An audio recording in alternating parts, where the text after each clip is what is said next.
You are listening to a renowned safety expert, Dr. Jay Allen, on Safety FM. This episode of the broadcast and the podcast is brought to you by Safety Focus Moment. They're consultants that want to help you get the safety culture you've been looking for. For more information, go to safetyfocusmoment.com. Well, hello and welcome to Safety FM. I know, new intro. I know, sort of different. I like it. Anyways, how are you? Hopefully you're enjoying this holiday season. Today we have Cary Ursey. Cary Ursey is a process improvement leader and manager of professional services. He has a lot of accolades and his background is pretty extensive. He has been a speaker and a presenter at the ASSC, also part of the National Safety Congress. Today we discuss his story on how he got involved in safety and where his career has led him up to this point. Enjoy today's conversation here on Safety FM. SafetyFM.com. Hello and welcome to Safety FM, and on the line I have Cary Ursey here. How are you doing today? Excellent, Jay. Thank you. So we have met recently at a American Society of Safety Professional meetings that they actually had in Orlando, and you did a presentation and you spoke a little bit about safety and you spoke about human organizational performance, and that kind of got me excited and I wanted to get you on. So I normally like to ask people starting off, how did you get into the path of safety? Sure. It was an interesting one. So my background is I was in the United States Navy. I was in the nuclear power program. And when I got out of the Navy, they were building a power plant near me. So it kind of worked out really good. I mean, they're building it from the ground up. So I got in early and we kind of had some training sessions. So I kind of leapfrogged positionally within the organization to run the plant because of my experience in the Navy. And then I had a turning point. I could either go to be a shift supervisor, but that was shift work, or I could go EHS and go to days. So it actually worked out really well. And I've been in safety ever since. So I did a lot of environmental health and safety when I was at the power plant. I did that for about 13 years. And I really wanted to do safety more than environmental. So I had a position open up at a construction company. So I went and did that. I was a business unit safety director. And that was all pretty much mostly safety. I had a little bit of environmental, but it was mostly safety. And that's when I got introduced to the company I work with now. And I've been with them for about 12 years. So that's kind of my background when it comes to safety. So, along the way, I've joined different organizations and done a lot externally. So I was in, when I was at the power plant, I was with the Voluntary Protection Program. We were a star site, and I did a lot of work with VPP-PA, and I worked with OSHA as a special government employee, so I got to go do some of the on-site visits. And then when I moved here to Florida, I got involved a lot with the ASSE. Now it's the ASSP. In various roles at the Central Florida chapter here in Orlando. Well, let me ask you a couple questions there. So going back to the very beginning of the career, so you end up leaving the Navy, and then once you actually get into environmental safety and health, what are your concepts of safety at the time? And I know that you said there was a nuclear power plant that they were building. So what are your concepts as you first walk in? What is kind of like your line level, your baseline of safety? What are you looking at in particular? What is the method that you're using? It was interesting because, I mean, I hadn't gone to school for safety. I did the reverse career. I got the experience and then went and got the degree. So I did a lot of on-the-job training. But the great thing about the area that I was in, and especially being part of the VPP-PA, was there was a lot of outreach and there was a lot of sharing of information. So we had a really good community that I could draw on, a lot of safety professionals around the area that I could really lean on and go to. But just like with anything else, my early thoughts on safety and what they are now are completely different. It was very much go and build a written program, build rules and regulations, and things like that. But I really enjoyed the VPP-PA, the OSHA's Voluntary Protection Program. I really enjoyed that because it helped to put some structure in, and it helped to build some things around a safety management system. Obviously not as robust as some of the newer, the Z10s or the 18,001 or anything like that. But it was better than an unstructured system. There was a lot of employee involvement, which I really liked too. So early on, I saw the value in doing safety with employees instead of safety to employees. And with just one person doing safety at the entire plant, you really had to rely on that. So the command and control, interestingly enough, coming from the military, never really appealed to me to do dictating, how things get done. So that's interesting. I only say that because both of my parents were in the Marines, and I think that they went the opposite direction on that, but that's my parents. Not everybody in the military is that way. So let me just ask, so when you start going into this process where you're going, okay, well, I want to do it where I'm having more people involved. How do you get them to buy in at first? Because a lot of people probably looked at you kind of crazy at first going, what do you mean you want me to help you? Or what do you mean they're not just putting controls in place? So how did that work out at the very beginning? Sure. So everybody wants to have a voice. I mean, we had a safety committee early on, and that was really helpful. But again, it started off very unstructured, which is a lot of people came in and said, hey, I don't like this, I don't like that. So it was there was always that. But we also created a lot of committees that basically said, hey, we really need you to come help with this. So we built a lot of that employee involvement, and we incentivized based on participation. So like when we had these conferences, either the local conference or the national conference, we would incentivize that the more people participated, the more they had an opportunity to go to these conferences. And that was really appealed to a lot of people. Now, bear in mind, you're not going to get 100% participation. They're just people that just want to go in and do their job. And they're like, I don't want to do anything extra. Doesn't mean they work unsafely. It just means they're not going to, be engaged beyond the work that they do. And that's okay. You don't need 100% participation from everybody all the time. That's okay. And I'll tell you, listening you or hearing you say that, a lot of people that are, I would say, behavior-based safety would be like, no, you're absolutely wrong on that particular aspect. And I think that that's where, when you start talking about these different philosophies that there are out there now about safety, they kind of a little bit more open-minded to some extent. And I'm not saying, and I agree with you on that standpoint there of, it's not because the person's unsafe. It's that it's kind of a weird wording, because it seems like sometimes people are not paying 100% attention to what's going on, but it's not that they're trying to be unsafe, if that makes sense. But as you're going through your career... Yeah, absolutely. So as you're going through your career and you see these different aspects, and then all of a sudden you go from the power plant and then you're going into the construction side, how do you start getting involved into these larger... I guess, let me rephrase that properly. How do you start getting involved with these actual safety groups? How do you start getting involved where you decide that you want to be part of these chapters or these national congresses and so on? I've always felt that the best way to learn is to seek out people that are doing things really well.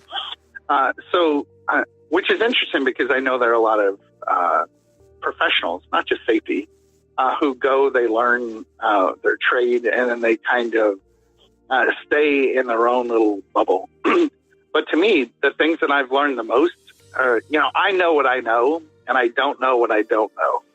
So I'll never go beyond that unless I go out and see what other people are doing.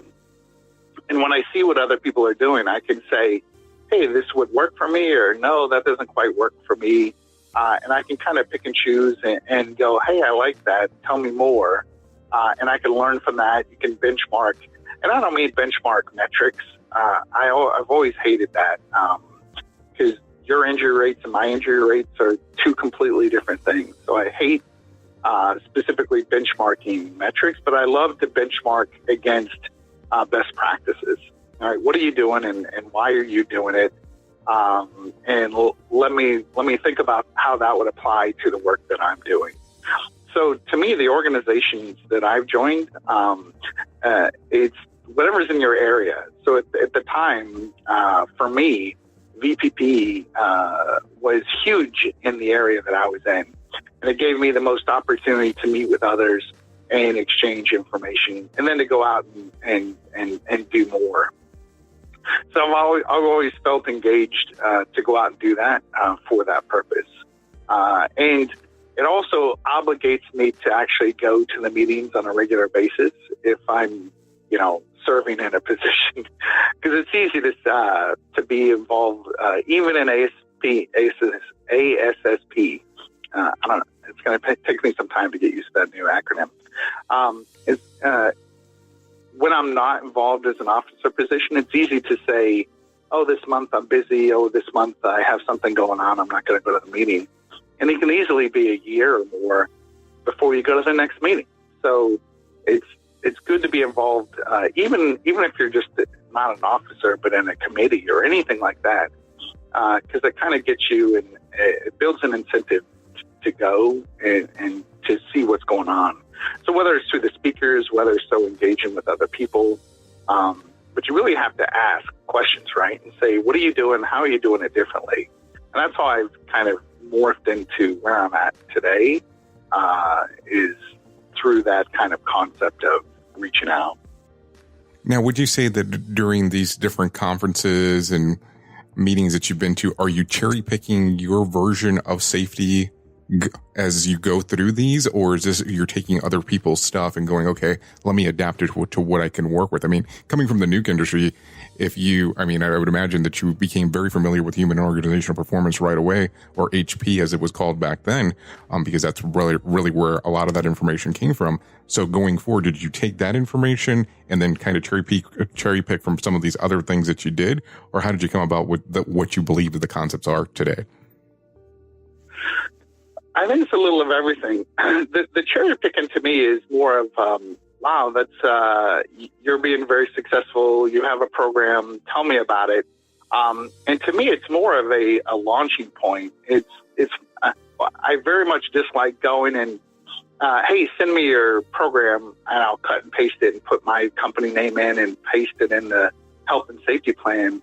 That doesn't do anybody any good because you don't really understand it. You're not quite sure what it is, and it certainly doesn't get it out into the field, right, on what you're doing and why you're doing it. To me, it's more of whether it's somebody was doing BBS. All right, tell me about this and tell me how it works. Or somebody's doing a specific thing on their lockout, tagout. All right, show me what it is and how it's different than mine. And why would you do it? Why is it better than what I'm doing? So to me, it's more exploratory. In cherry picking, I'm not taking a cursory concept. It's a launching point for me to go learn more. And to me, I've tried to, if there's a concept out there, I'm sure there's a book out there, right? And so go out and read. And that's one thing that I encourage everybody to be doing, is if you're not reading books related to your industry on a regular basis, then start now, because that really makes a huge difference. And there's so many good books out there, and not all of them are textbook style.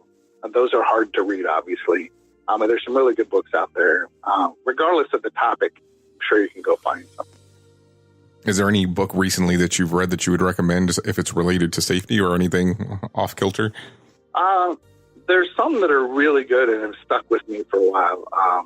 Managing the Unexpected by Wyke and Sutcliffe, one of my favorites. Whack-A-Mole by David Marks, one of my favorites. He was a little bit on the litigious side because a lot of his examples were from litigation. He was a lawyer. But the concepts are really good. there's the just culture there. I really liked a lot. And that, I mean, there's a ton out there. But those are some of my favorites, certainly. So let me ask, as you proceed on inside of your career and you're getting these different concepts, at Predictive Solutions, how do you guys come about in regards of when you're involved with a company and you're trying to implement X? How do you go about, how do you assess, how do those things start off? Yeah, that's an interesting one because my role is process improvement leader, right? I know that sounds kind of funky, but basically we try to adopt technology, right, around a process. Some companies, it's a pure technological play. Just give me the technology. I know what I'm doing with it. Let me go collect my stuff and be done. Some companies want to know the best practices and want to build it out. So what we focus on mostly is basically you go out and you, it's more of a verification process. So through some form of checklist or questions, you're going to go out and say, are we doing this well or are we not doing it well? Or are we doing it well or is there room for improvement? And that's basically the concept that you go out and you do some verification. It can relate to everything from a behavior-based safety exchange. It could be part of a compliance inspection or observation. It can be part of a verification process. It can be part of anything along that lines. And it's really work imagined versus work in the field or versus actual work, right? So here's what we think it should be doing. Here's what it's actually doing. Is there a gap? And is that gap acceptable risk or not? So what we try to do, though, is we try to get to going out and doing that. And most companies are doing it. Whether they have some kind of checklist, they go out and they mark it up.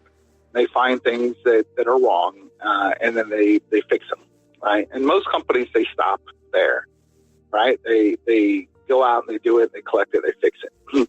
But what most companies don't do well is actually take all that information that they're doing anyway, and this is external to injuries, right? Typically, it could be part of near misses. It could be your observation program. It could be anything along that lines. Is they don't take that information and they don't study it. They don't track it. They don't trend it. They can't sort it like you can an injury, right? So injuries, you know where it happened. You know what kind of injury it was. You know the injury causes and blah, blah, blah, because you have a really robust incident management system. Most companies do because you have to do it. OSHA says you must do it.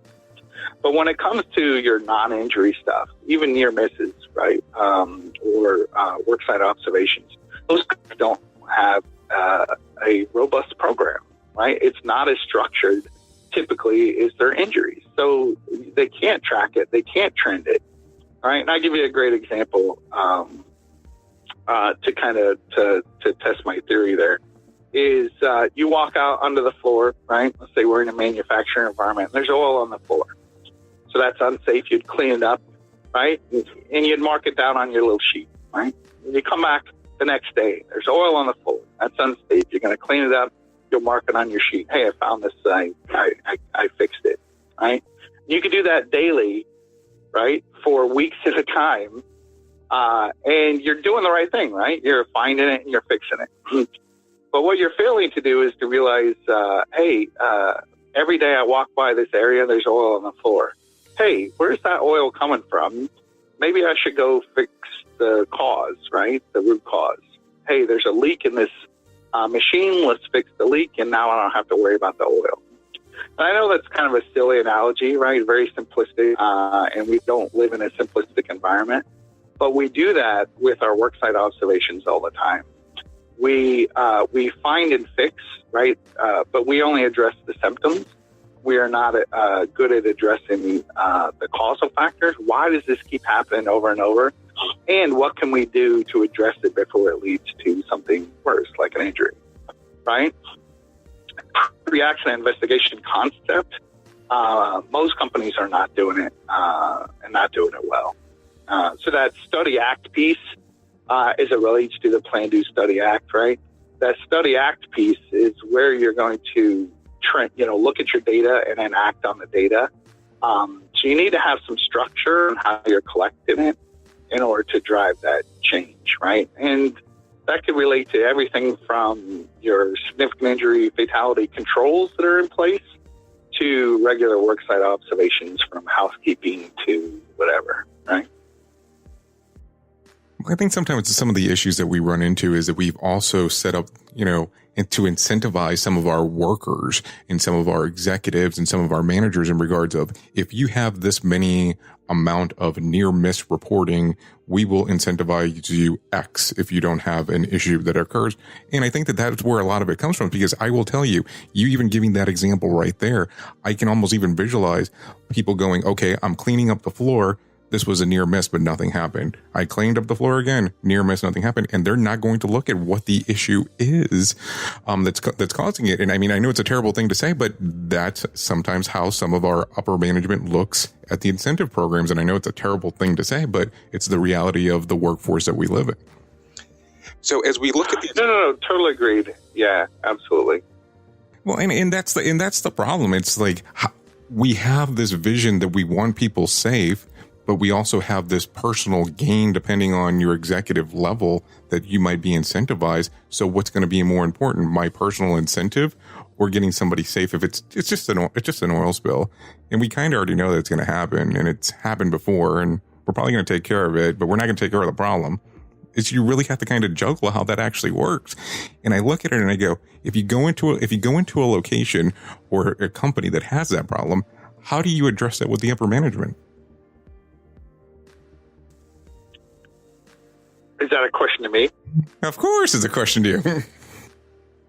Certainly. So the interesting thing is a lot of people, is it evidence-based, right? So a lot of times when you go and you say, hey, I want capital improvement is a good example. If you don't have injuries related to it, you only have the anecdotal information related to, hey, I've talked to this person, I've talked to that person. Hey, this person reported this and it's a single near miss event.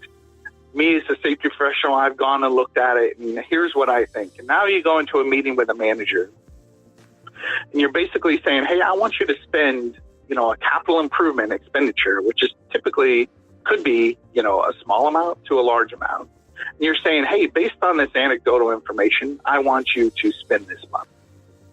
And without any evidence to back you up, right, it's going to be very difficult to persuade a manager to produce those funds, right? If I go, now let's flip that around. If I go and I have financial data, right, if I have scheduled data, right, I have evidence-based information that I can share and show, hey, this is what we're doing. This is what the problem is. If we change this, it will do this. If we had that on the safety side, right, I think we'd be able to make a change. But let's go back to management too, right?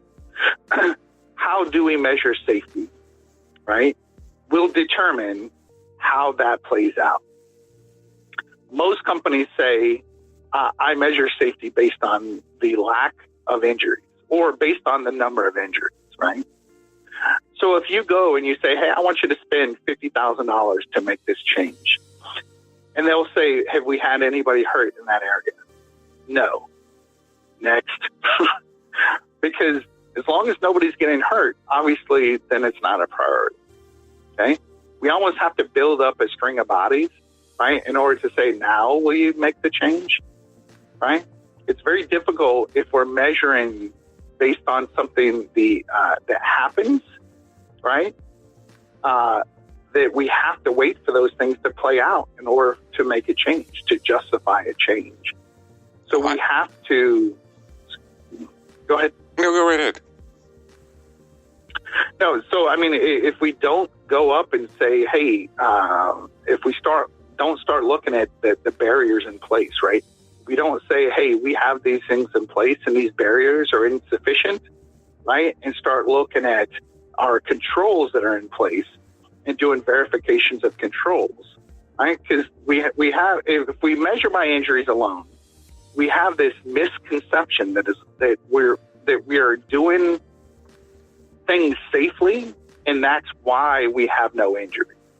That's a huge misconception, but it's one supported by how we measure safety today, right? Meaning if I have 0 injuries, obviously I'm doing everything well. Therefore, I don't have to do anything differently, right? And that's how management sees it, because we are not giving management the tools that they need to measure safety or to do safety differently if we measure based on injuries alone. And that's a lot of the problems that we run into. And I sit here, and as you were giving that example, I have to tell you, it came to mind a meeting that I was at, and this was with a different organization, and they had their safety director inside of this meeting, and they were really trying to acknowledge if they were going to do a recall based on how many injuries they were having compared to how much the recall was going to cost. And I was like, how could you sit here and really kind of determine if hurting somebody, injuring somebody, potentially even killing somebody, if there's a cost affected towards doing a recall or not doing the recall? So that kind of drove me crazy. And of course it's incentive based. And that's the problem. You mentioned the 0 injuries. Absolutely. If you go in and say, let's say today that you have a program that's behavior-based safety. Nothing wrong with behavior-based safety, but you have 0 injuries. But all of a sudden you made the determination that there might be something a little bit better. And let's say, for instance, in this case, it's HOP, and you want to bring HOP in, and you say, okay, let's change the program. And it's more of not a program, but it's a philosophy, and I want to change it to this. And there's going to be X cost in regards to doing the training and changing everything out. What do you think they're going to tell you? They're probably going to tell you that you're crazy. Right. If I have 0 on my scorecard, how can I make 0 better? So as a safety professional, I'm going to ask you this question. How do you think we should change our scorecards? What should they look like? What should they have? That's interesting, right? Because I have a love-hate relationship with metrics, right? I love metrics because it tells you a direction, right? Where am I compared to where I want to be? But as soon as you adopt a metric, you can gain that metric, especially if you incentivize it, right? So that's my love-hate relationship with metrics. When they're used for the right reasons, I love them. When they're used for the wrong reasons, then trust me, I can pull my hair out. And based on some of the stories that I've seen where you take a metric and you say, hey, why don't you use it for this purpose? And then it gets reused or repurposed and then totally turns it on its ear, and you start driving the wrong behaviors because of it. That's what I don't like about metrics. So the whole balanced scorecard, of course, you still need to track incidents, right? You can't get around that. But they shouldn't be the end-all, be-all, right? To me, an injury is only an outcome or a potential outcome, right? It's really what you should be looking at is and I know the leading indicator, that's the term I use for anything non-injury related. So anything up to but before an injury, to me, is a leading indicator. Because I know, hey, leading indicators, by the time they're reported, they're lagging indicators. Yes. So I define leading, lagging a little differently.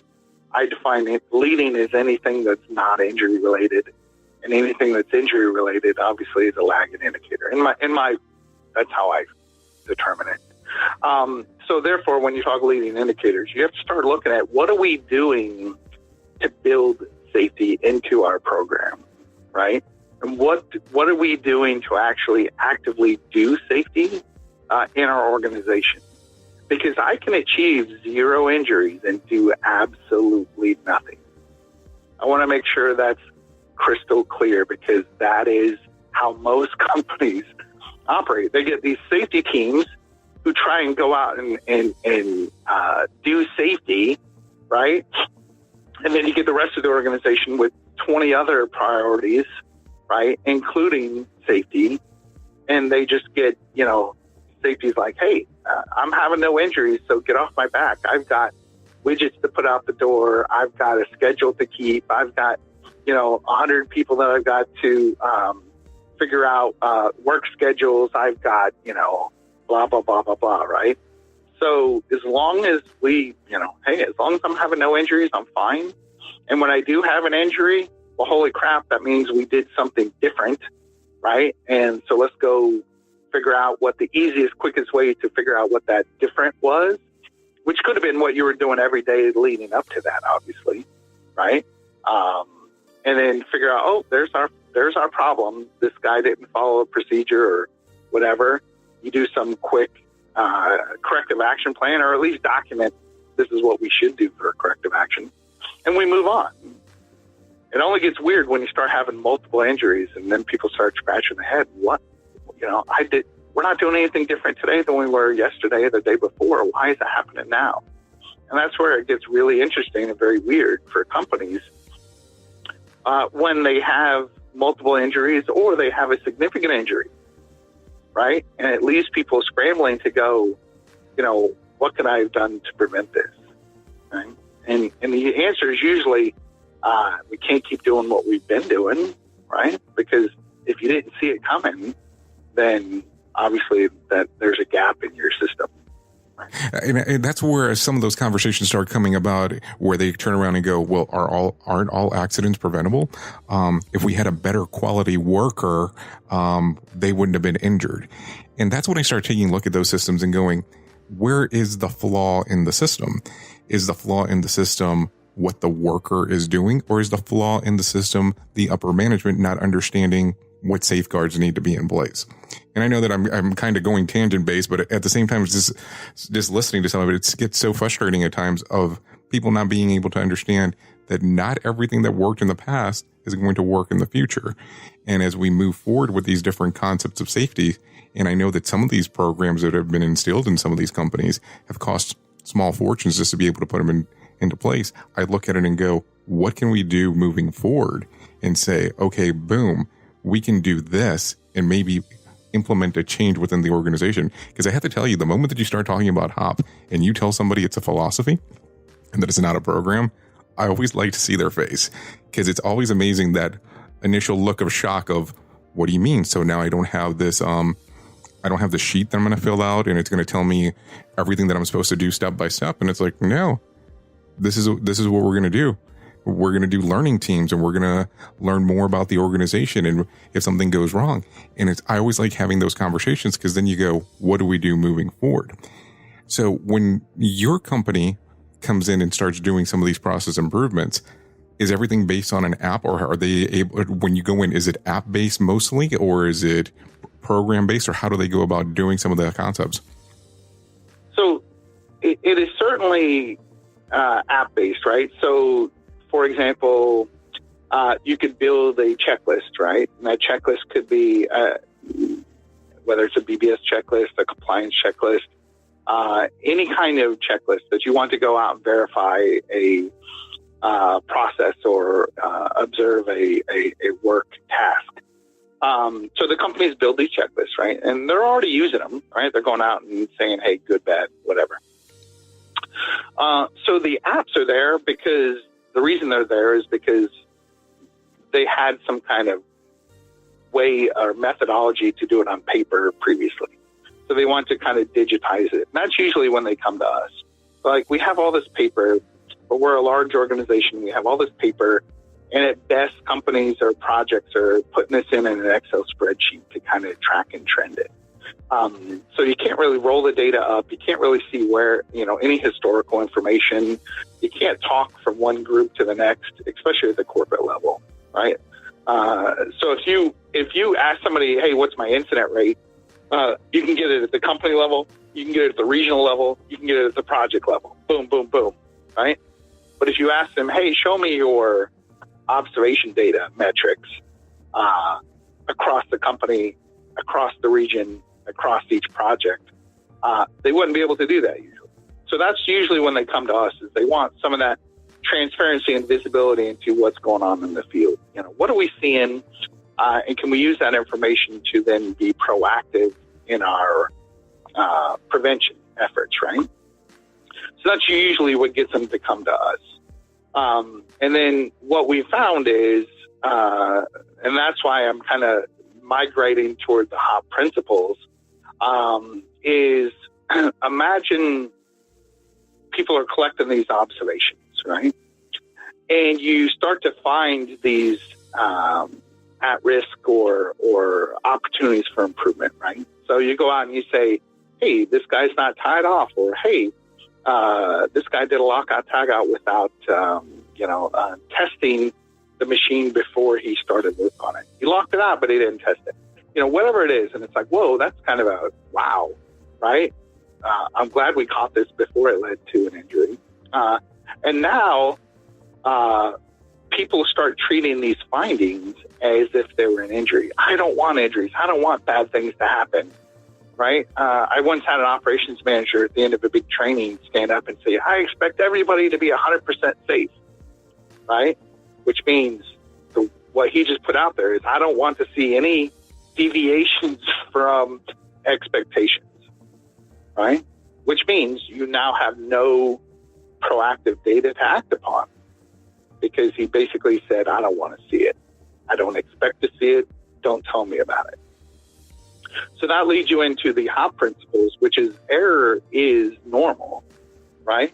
So the expectation of somebody being fallible should be expected, and I want to know about it, because I can't manage that risk if I don't know about it. So early on, we saw, and we even ran a predictive model, and one of the biggest factors that led to locations that had a high number of injuries were the ones that said nothing's ever wrong. Does that make sense, Jay? Oh, absolutely. Basically, the locations that were always 100% safe, right, never had anything to report proactively, were the ones that had a high number of injuries, right? So that's kind of interesting, because basically the more you can find these deviations, right, and have people speak up, and more importantly, you connect the dots and then say, wow, if this has happened more than one time, right, it's a systemic issue. Now let's put that learning team together and say, we're having this issue. What can we do to make it so we can avoid an injury, or what can we do to make it better, right? So now you have this team that can get together. You're bringing the workers, you're bringing the operations team, you're bringing safety. You say, let's brainstorm it, right? Let's put something in place, and then let's track this change to see, is it making a difference or not? And that's really how I see the progression of safety is you target, just like treating cancer, right? You want to target where the issue is, and then you want to go apply your change, and then you want to measure, did it get better, right? So instead of waiting for somebody to die and go, hey, probably should have checked for cancer, you want to go out and proactively find it and address it, right? Now, Cary, if the listeners want to know more about you or about predictive solutions, what do they need to do? Yeah, so Predictive Solutions, we're a software as a service company. The easiest thing to do is go to predictivesolutions.com. We have a lot of case studies on there, some white papers, and some shows you kind of what we do. And the interesting thing that we do a little differently is my team, I'm the manager of professional services at Predictive Solutions, and my team, we're all safety professionals. Every one of us has served in both as site safety and as a higher level function safety within an organization.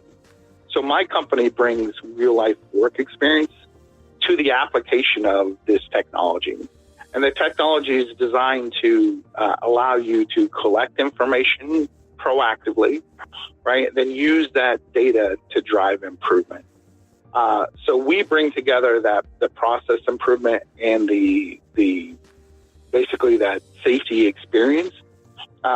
We bring that to bear to help you develop, if you don't already have, or to sustain and improve your leading indicator program, whether that's worksite observations, whether that's BBS, whether that's, verification of controls when you're doing work on SIF. any of those types of things, we help to put a program around it so that you can track and trend it and drive improvement proactively.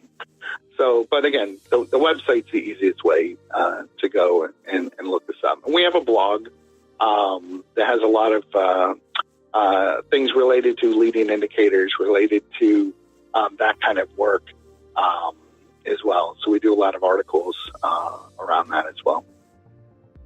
And what is that web address? PredictiveSolutions.com has the blog. There's a link within that website. So it's menu driven, so you can kind of go look and find case studies in the blog and all kinds of stuff like that. Okay. Well, Cary, I do appreciate you actually coming on to Safety FM. Absolutely, Jay. Thank you for the opportunity. It's good talking to you as always. The views and opinions expressed on this podcast are those of the host and its guest and do not necessarily reflect the official policy or position of the company. Examples of analysis discussed within this podcast are only examples. They should not be utilized in the real world as the only solution available, as they are based only on very limited and dated open source information. Assumptions made within this analysis are not reflective of the position of the company. No part of this podcast may be reproduced, stored in a retrieval system, or transmitted in any form or by any means, mechanical, electronic, recording, or otherwise, without prior written permission of the creator of the podcast, Jay Allen. Join the fun on social media and find us on Facebook at Safety FM.